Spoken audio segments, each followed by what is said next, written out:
Hello everyone, welcome to the video. This series is about Java interview questions and we are currently in part 1. So let's get started.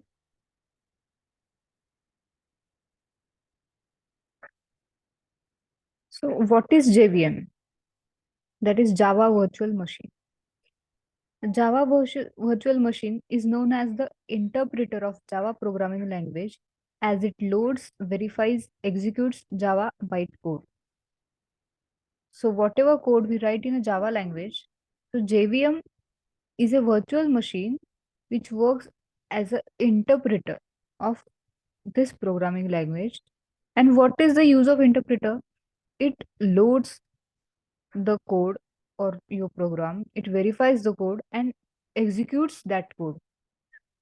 So it is considered as core of the Java programming language. It is heart of this programming language, core of this programming language. So JVM is very much important. JVM manages the application's memory and provides a portable execution environment for Java applications. So, uh, because of this feature of JVM, that is portable execution environment, we can run Java programs anywhere. Once it is um, once it is compiled, we can run that program anywhere on any machine or any system.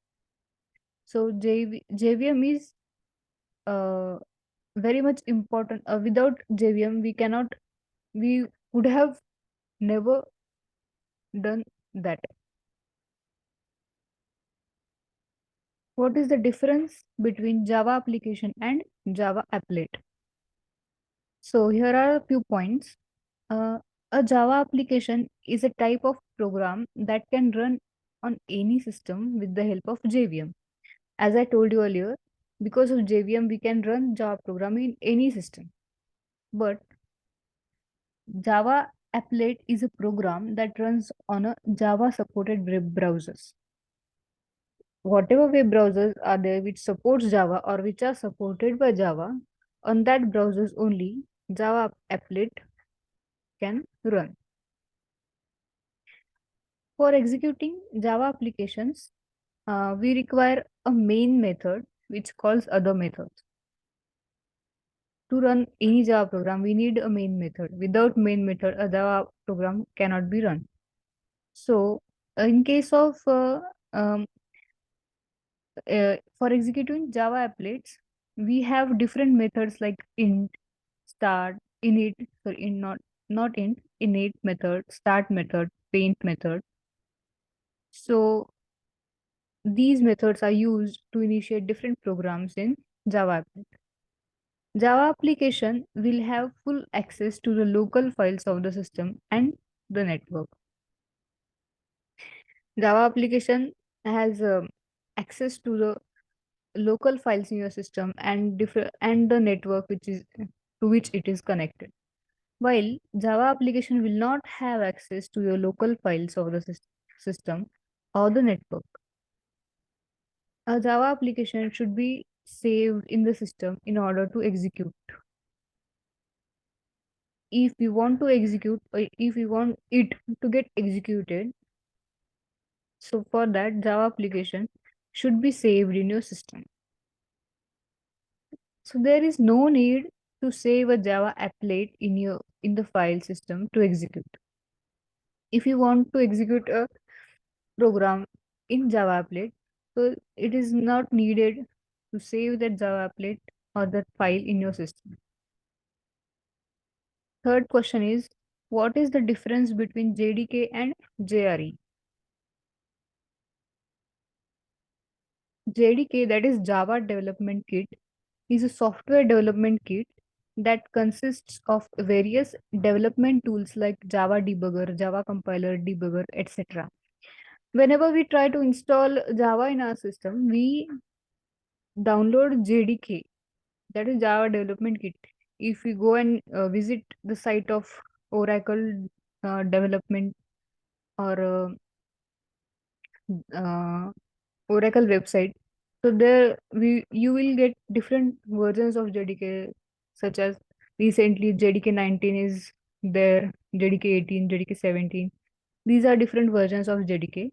So it is basically a software development kit. So you need to install that, and we get different tools in that, such as Java debugger, Java compiler, debugger, etc. While JRE is a Java runtime environment. Uh, it is a type of software package that provides various class libraries of Java and other components for running the applications written in Java. Whatever applications we get in market these days, they are written in different languages such as Java, PHP, Python, etc. So whatever applications uh, which are written in Java, so this JRE, that is Java Runtime Environment, provides different classes and other components to run it basically. JDK's primary function is to execute the code and is platform dependent. So we need a platform to run our Java program, and that is why it is called as platform dependent language. JRE's primary function is to create an environment for code execution and is also platform is a platform. JRE basically it is a function which is used to create an environment for your code execution, whatever code you have written. And if you want to execute that code, then we need an environment for that. Suppose there is an example like if you want to watch a movie, and if you want to watch a movie just like and want to have an experience as that of you watch it in a theater, so you need to create an environment just like a theater. You need to close the windows, you need to close the curtains and all. Then you will somewhat create an environment just like a theater. So in similar case is here. If you want to execute a code, then you need to create an environment first and then you can execute that code. So the JRE does that. JDK enables developer to create Java programs that can be executed and run by the JRE and JVM. So basically JDK provides a platform or provides create or it enables the developer to create Java programs that can be executed and run by JRE and JVM. JRE is a part of JDK that is responsible to create JVM.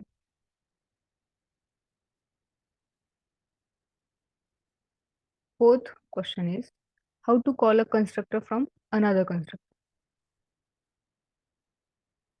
We can call a constructor in two ways. We can call a constructor in another constructor in two ways. If we to call the constructor in the same class, then we can do it using this method or this keyword.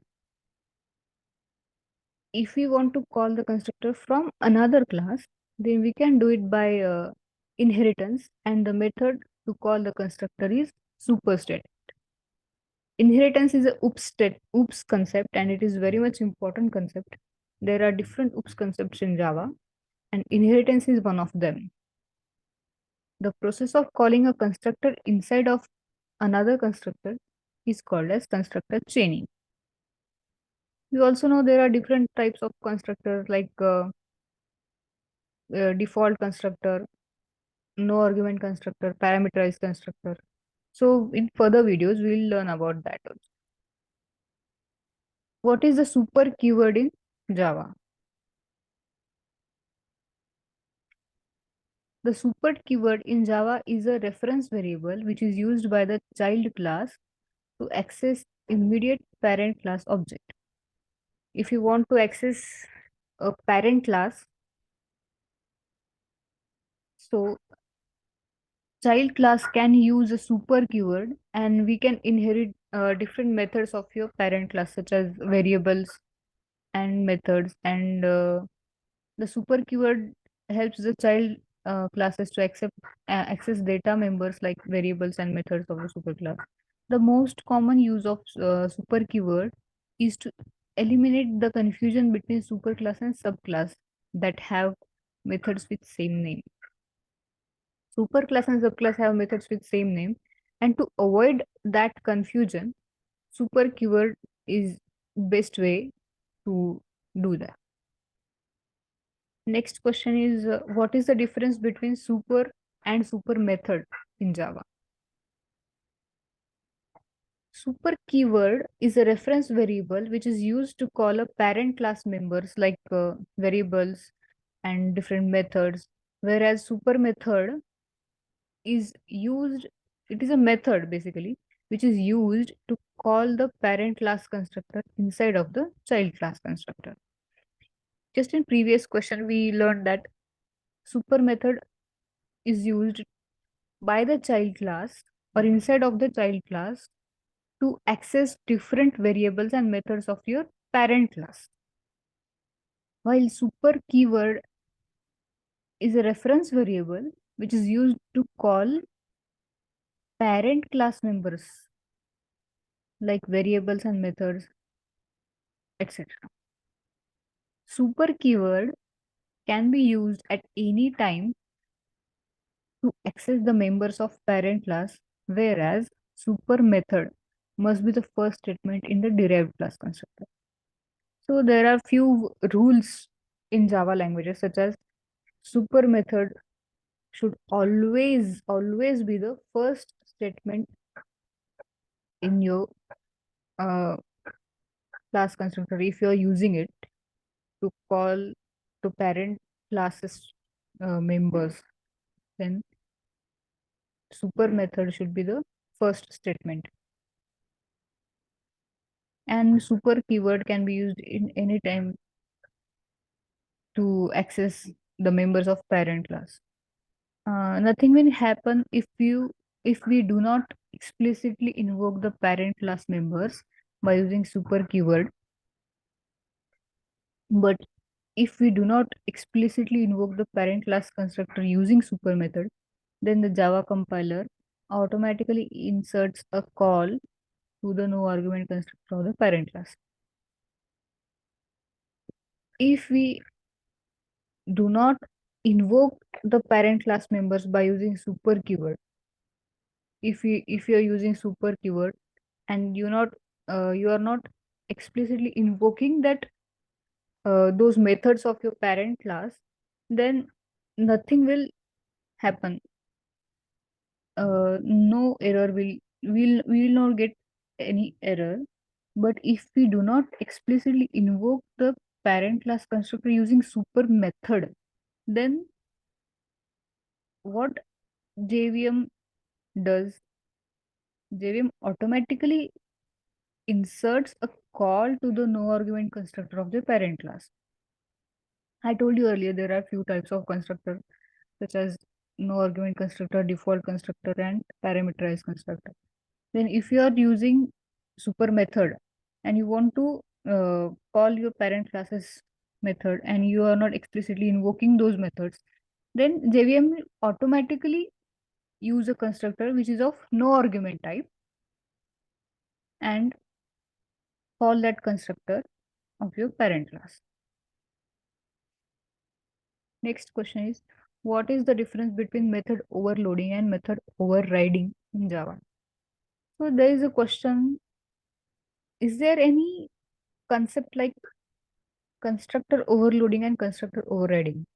You can write down in comment section. Method overloading and overriding, we will see the difference. Method overloading is that a class having more than one method with the same name but with different number of parameters. That is, their arguments are different, but the name of the methods are same. So that is method overloading. While in case of method overriding, child class have same method name with same parameter of the parent class, but implementation is different. That is, logic can be different, but the number of parameters, the class name, all other things like this are similar to your parent class. In method overloading, it is generally performed in the same class. It is performed within the same class. We cannot use we cannot perform this kind of process in different classes. Uh, to perform such kind of method, we need overriding. I mean, we need to override that method. That is, method overriding is performed in two classes using inheritance concept. There is a concept that is a relationship. Inheritance is also an OOPS concept, and it is very much important. All OOPS concepts are important. So please concentrate on these OOPS topics. Method overloading is a compile time polymorphism. Again, polymorphism is OOPS concept. Compile time polymorphism. Method overloading is at the time of compilation. Method overloading is related, and at the time of execution, method overriding is related.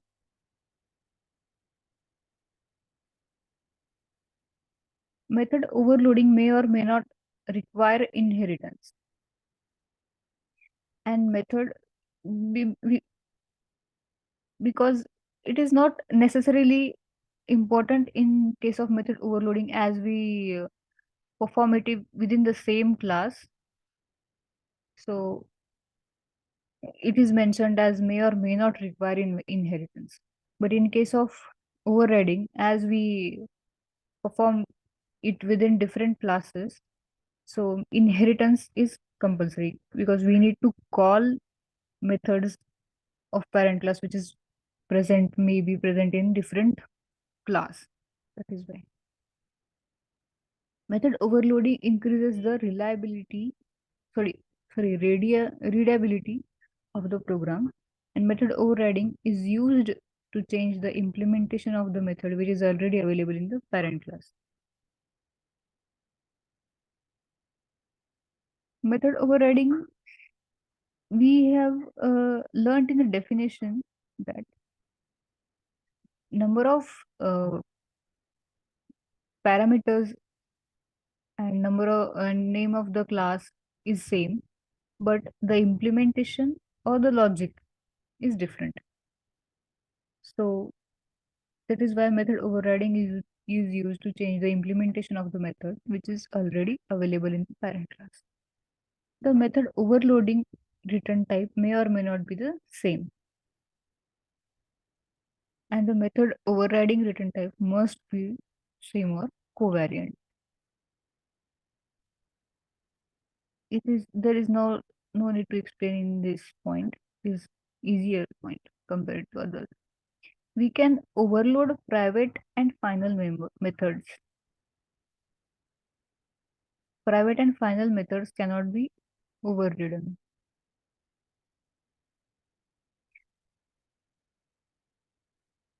Next question is, what is the bytecode in Java? So bytecode is a computer object code that an interpreter converts into binary machine code so that it can be read by computer's processor. So whatever code we write, that is a bytecode. And what interpreter does, it converts that code into a language that is understood or that is understandable by the machine, which is a binary machine code, so that it can be read by the computer's processor. Bytecode in Java contains set of instructions that are provided to the JVM, that is Java Virtual Machine, which is responsible to execute and run it. Now, what JVM does? JVM runs that bytecode and executes it. Now bytecode is generated by compiling the Java program. Once we compile a Java program, a dot class file will be created. Once JVM executes that program, it will create a dot class file, and this dot class file contains a bytecode, and this bytecode will be passed to the interpreter, that is JVM, to run. We can see it clearly in the diagram. Whatever your program is there, that is in the source code, we can call it a source code, and the compiler converts that source code into a machine understandable language, that is bytecode. And what JVM does, JVM executes that code into a machine code.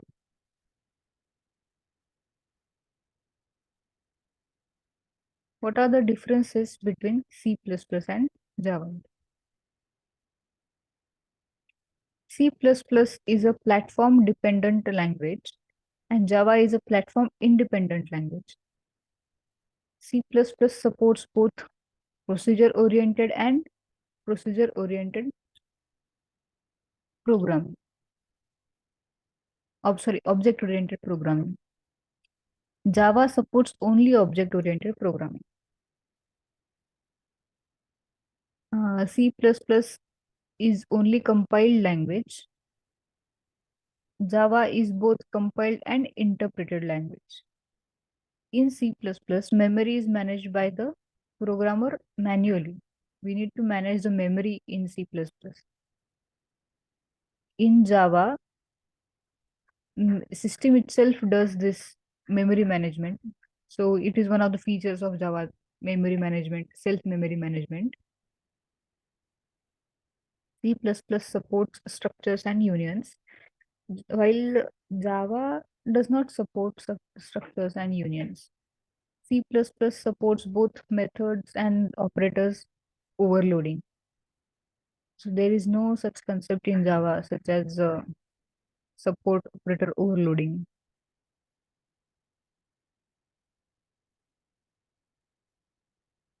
Object management is done manually by the programmer, and here garbage collection does the object management. Last question. What is the difference between this method and super method? Both these and super are used to work with constructor. This method is used to call the current class constructor, where the super is used to call the parent class constructor. If you want to call the methods of your current class, then this keyword or this method is used. While if you want to call your parent class constructors methods or variables, then super method is used. So this is all about part 1. We'll meet in the next session. Thank you.